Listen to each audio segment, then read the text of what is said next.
Hello everybody! Welcome to another episode of Reacting Reddit. Today we're going to be sharing some stories. These stories are from grandparents, and I figured, old people tend to have really good stories that they want us to learn from. So why don't we find a compilation of old people stories? And long story short, the summary of this video is war fucking sucks, and grandparents don't like talking about it.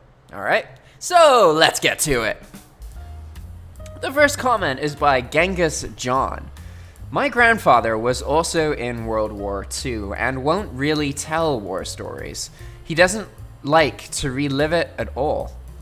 What he will tell is the story of finding his younger brother in England while they were both on leave from different units. I wish I could remember the details, but essentially, he heard his brother was in some coast town with his unit and took off with a buddy in a borrowed car and surprised his brother in a pub crowded with GIs after 2 days of trying to find the place. They then had a 3-day bender together and went back to war. Random Tangent says, I have a similar story, but from the Vietnam War. My grandfather's plane was shot down and he was hiding in the forest, where an enemy Vietnamese soldier saw him and just walked by.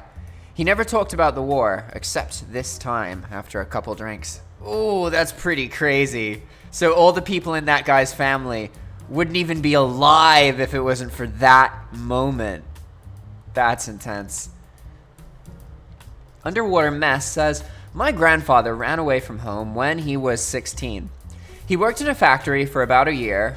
He bought a car and drove most of the way to Miami, ditched the car when it broke down, and took the bus the rest of the way to get there. Once he was in Miami, he started working as a pool boy at one of the hotels on the beach. One day, his friend showed up on a motorbike scooter thing. The supervisor asked my grandfather why he didn't have his own scooter, and he said it was because he didn't have $220. So his boss pulled out a wad of cash, handed him $220, and told him to go get a scooter. But I can't pay you back. Oh, you'll pay me back. And that's how the story of my grandfather became a runner for the mob in Miami Beach in the 50s. Oh, shit. Damn, he became a drug runner. Underwater Mess says, so his supervisor at the hotel was a bookie and had my grandfather buy the scooter so he could run and avoid collecting money, or run around collecting money for him. I guess all the older lifeguards and managers, and probably up to the owners, at the hotels in Miami Beach at the time had ties to the mob. He said he was able to pay off the scooter loan within a few weeks, so that gives you the idea of the kind of money that was going through there. My grandfather quit at the end of the summer and went to join the Navy, where he eventually became one of the first underwater demo team members in SEALs and was a part of the rescue team who intercepted Apollo 11 when it landed in the Pacific. He donated a lot of his memorabilia to the Navy SEAL Museum in Fort Pierce, Florida. He is a super badass. And apparently still alive. Both my grandparents are dead, and I'm only like 26. Fighting Bob Evans says... Putin's laughing.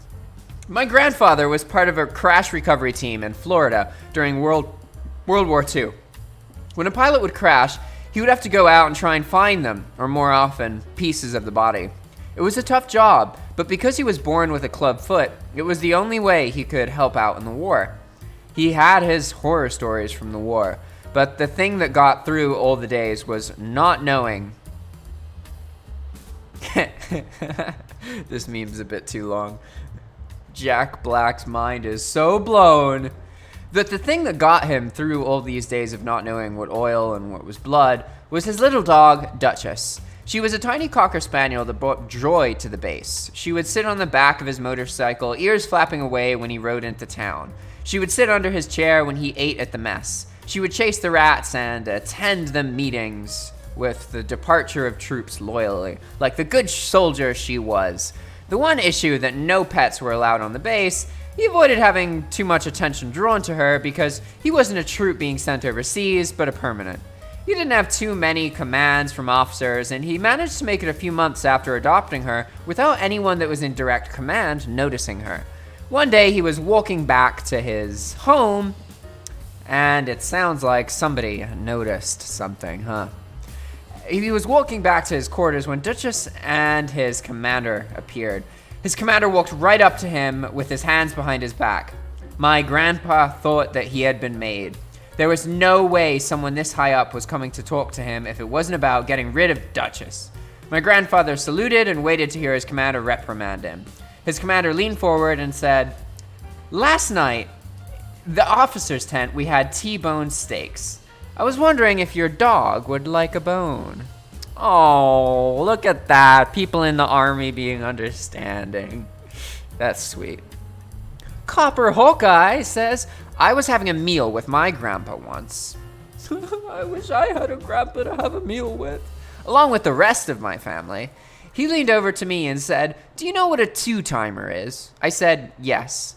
He said, "You know, I'm a two-timer."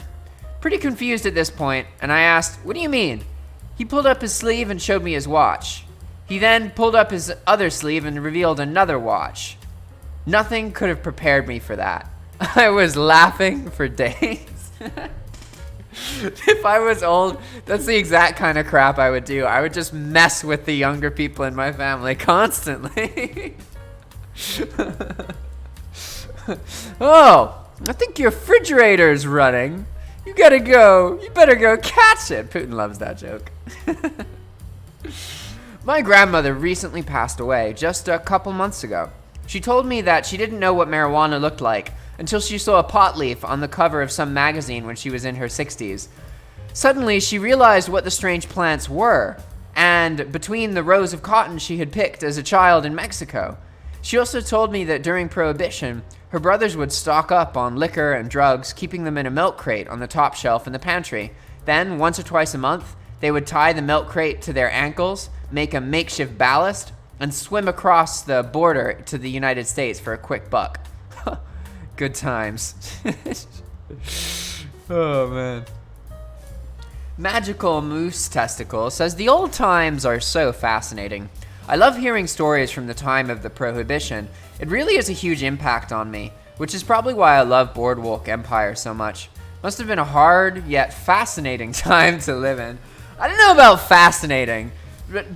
Trauma and struggle and death and destruction and illegality and mass incarnation isn't fascinating unless it's in the past. Like, it's not fascinating to live in it. Absolutely not. Hard? Yeah, totally hard. Fascinating? Yeah, for us looking back. Bring on the gore says, "I'm assuming the body of water in question here is the Rio Grande.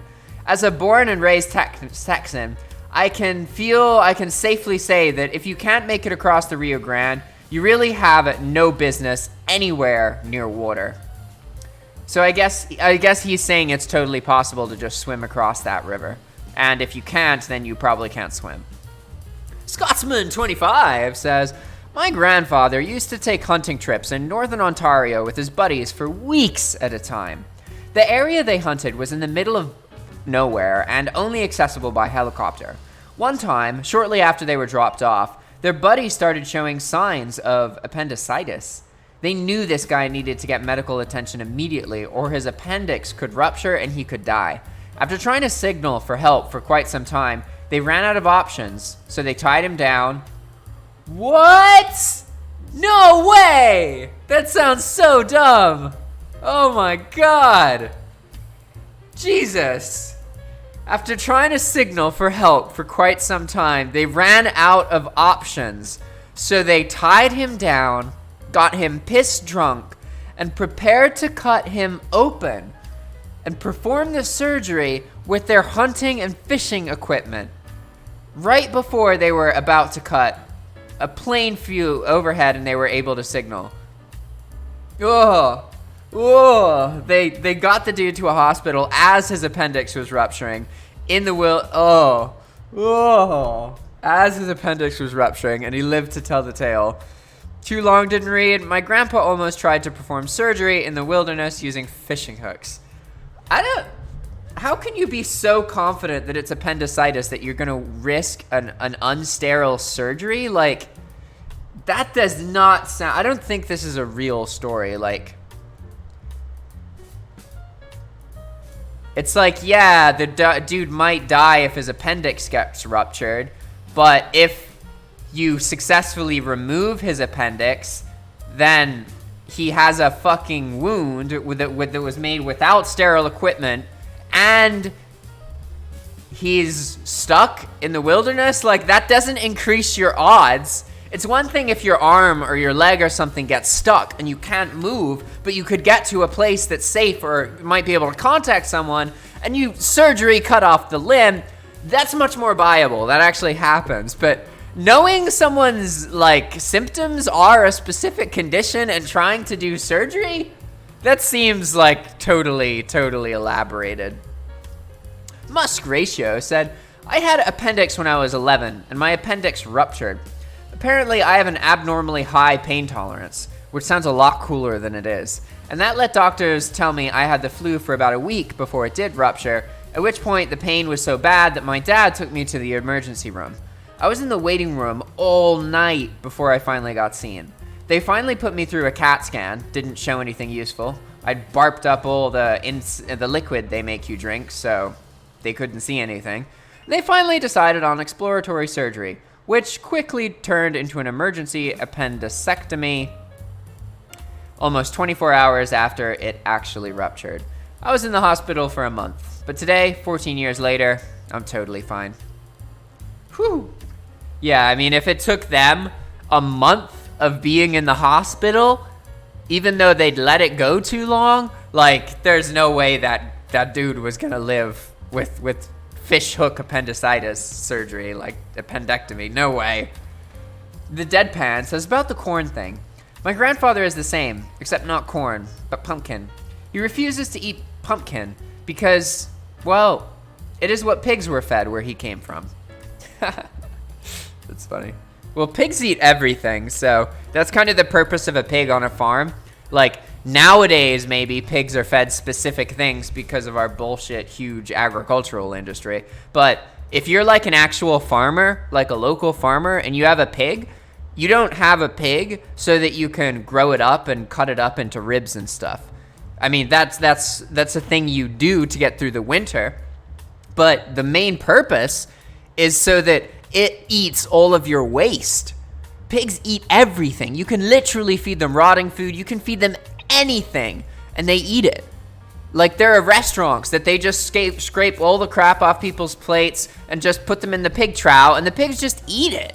Pigs literally convert anything into meat, and that's kind of their purpose. Whereas a cow isn't a meat-centric animal. Even though we think about them as beef, pigs are more like, okay, they convert trash into meat, right?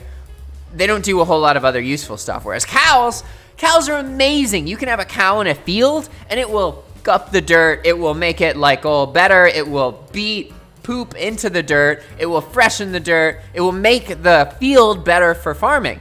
And it gives you milk. And you can make yogurt and cheese and all sorts of things. You don't need to kill it. Cows are amazing. And it totally makes sense that we use them all the time. Well, at least used to. Now we just mass produce them, feed them one specific thing, give them a bunch of illnesses, and then distribute those illnesses throughout our population. Fighting Bob Evans says, my grandfather and his friends in the 40s liked scuba diving. The issue was that in the 40s, well, scuba diving wasn't as safe. Equipment was still being invented and very costly. Not to mention the fact that they lived in Wisconsin. Context, it's cold as in Wisconsin. But that didn't stop them. They designed and built all of their own equipment and would fly down in the plane they had fixed up to Florida. The hotel that they stayed in would let them stay for free in exchange for the use of their air compressor to fill the other guests' tanks. They would often go diving and catch fish that the cook would fry up for them. After a week, they would fly back to Wisconsin and resume farming. That sounds pretty cool. Herping Derp says, my godfather's mother was one of the children saved in the Kindertransports. It was crazy learning about it from him when I was a kid because we don't hear much about the Kindertransport here in the US. I'm sorry to hear about your granddad's lost foster brother, but it was admirable how great grandparents tried to help. Ooh, I gotta go learn about Kindertransport in the US. Kindertransport US. 1938 to 1940. It was part of the Holocaust. It was the informal name of a series of rescue efforts which brought thousands of Jewish children to Great Britain from Nazi Germany between 1938 and 1940. Interesting. Nazi authorities staged a violent program upon Jews in Germany on November 9th to November 10th in 1938, known as the Night of Broken Glass. After the program, the British government eased immigration restrictions for Jewish refugees. British authorities agreed to allow an unspecified number of children under the age of 18 to enter Great Britain from Germany. They were spurred by public opinion.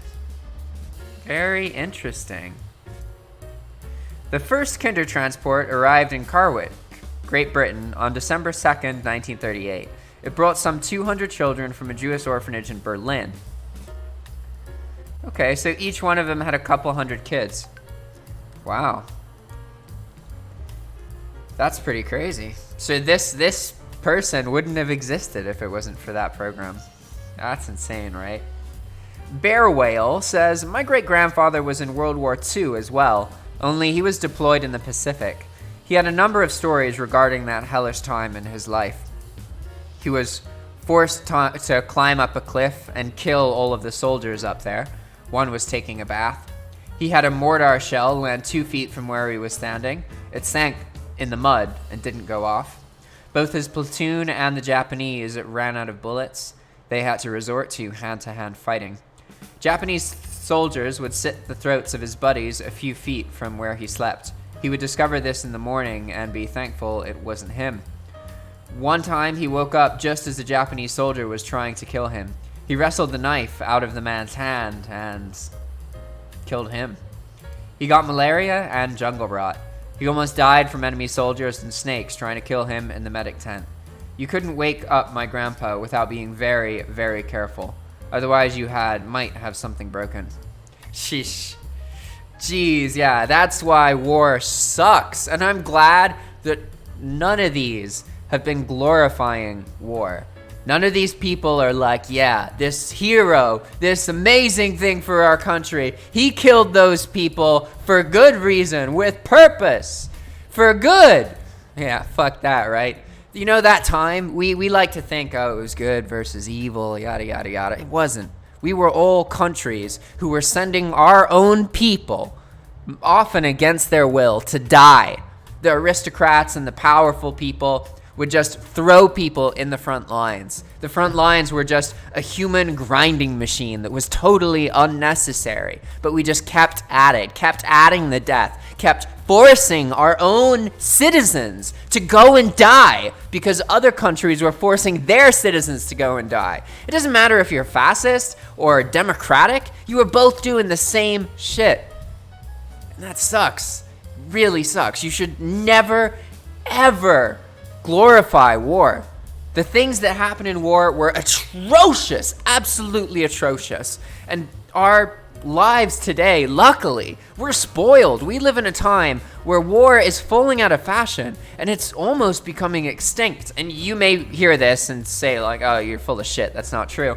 But it is. Compared to how often we used to go to war, countries basically don't go to war with each other anymore. Every conflict that exists now, except for just a handful, are civil conflicts. 50 years ago, 100 years ago, there were fuckloads of conflicts everywhere. 100 or 200 years ago, you probably wouldn't even make it to the age of 12 without dying to some disease. And look, here we are now, bitching and moaning about the life we have. That's fucking pathetic. We have an amazing life, even though we're in a pandemic, even though there's less jobs. You know what? You can educate yourself using the internet. You can find any piece of information you want with nothing more than a cell phone or a computer. And guess what? There's more cell phones and computers than there are humans on this planet. So if you complain about what your life is like and you get fed up with circumstances, take a look at history. Because you live in a very luxurious time. There's not a single country in the world right now, even the ones that are currently in war, that are having more death and violence than 100 years ago. We live in an amazing time, and it is rapidly becoming more and more and more peaceful. It is totally possible that your children's children will live in a time where there is currently no active war on Earth. That is insane, and that's not unrealistic. So if you don't believe me, I beheath you. Watch this YouTube video. Not this one. I'm going to show you. It's in a nutshell. War. This one. It's called Is War Over? A Paradox Explained by In a Nutshell, or however you pronounce that in German. Nightcross? I don't know how to pronounce their channel. It's loading. It'll show you in a second. We're just waiting for it to finish loading.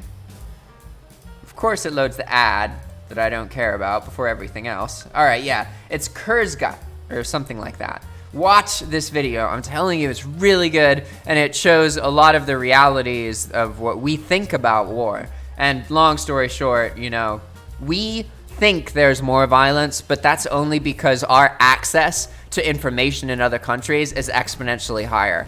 There's less violence in the world. So much less violence that the more you learn about history and the more you learn about the numbers of how many people die now, it's pathetic that we complain about anything. It's absolutely pathetic that we complain and bitch and moan. And I'm saying this as from a perspective of like, oh, the world's getting worse. I'm not saying that there's not things we need to work for and we need to fight for, you know? Like having more rights for different races, getting rid of the bullshit power that white people have for no reason other than our ancestors raped, pillaged, and murdered, right? Like, I'm a white person, and I can tell you, I usually dislike white people because we all walk around living a life that is better with higher material access, making more political power plays than any other race in the world, even though we're actually not a majority in a lot of these places. Oh yeah, why do we have this power? Because we raped people, murdered people, and waged wars, and convinced other people to fight for us. We have a history, us white people, have a history of blood and guts. And what I hate the most is that young white people, just like me, my peers, don't acknowledge that we have a good life because our ancestors were violent, murderous pricks. And it's our responsibility. If you're a white person, it's your responsibility to increase the power that minorities have and to treat minorities better. And to stop being so fucking racist. Like, seriously, if you're a white person and everybody you know except one or two people is white, you're probably racist. And I don't mean to tell you like, oh, you're a shit person, because that's not what I'm saying. I'm just telling you that racism is fundamentally part of U.S. society and a lot of other countries. And you can't just be like, oh, those people are racist and I'm not racist. We all have racist tendencies in us. And unless we attack those tendencies, and unless we expose them and expose ourselves to people who are different from us, then that shit isn't going to go away. All this crap in the United States about racism being changed and going away and black people's rights and crap, yet Washington, D.C. still isn't a state, still can't vote. And guess why Washington, D.C. isn't a state and can't vote? Because it's almost all black people. That's literally why. You can look at it in history. They don't allow Washington, D.C. to vote because back in the 1800s, they didn't want black politicians, even after slavery was abolished. Washington, D.C. doesn't have representation directly because it is largely black people living in Washington, D.C. Yet we still act like, oh, yeah, police violence, we're reforming all this stuff. No more racism here, guys. It's all over. It's fucking pathetic. Us white people, man, we're pathetic and we need to get our act together. We need to be better to the other people. We really do. We have easier lives, and it's our responsibility to not take that for granted. And so many white people, they do. We do. I've done it. I can't tell you how many times someone I know just casually remarked, oh yeah, but it's in the past. Yeah, I have a great life, but I didn't rape and murder anybody. It was just my ancestors. And meanwhile, oh, you have health insurance? You have a house? You weren't kicked out when you were like 16 or 17? Oh, your parents can retire? Huh. What? You didn't get any benefit, huh? You don't have any advantage over these other people? Is that what you're trying to say, huh? Anyway, all right. I guess I'm done ranting to you guys about bullshit stuff. Sorry, I know I go on these rants. I get really heated about like entitlement and all that crap. And ultimately, nobody listens to me. So here we are. All right, everybody. Thanks for watching. If you like this kind of content, please do one of the 4 following actions. Comment below, like this video, check out another video, or subscribe. And if you really like us and you want to make videos like this or make thumbnails and that kind of thing, reach out, send an email, because we want to have a Zoom call with you. We make software for YouTubers, so reach out to us if you want to use anything that we do. Thanks for watching. See you next time. Ciao!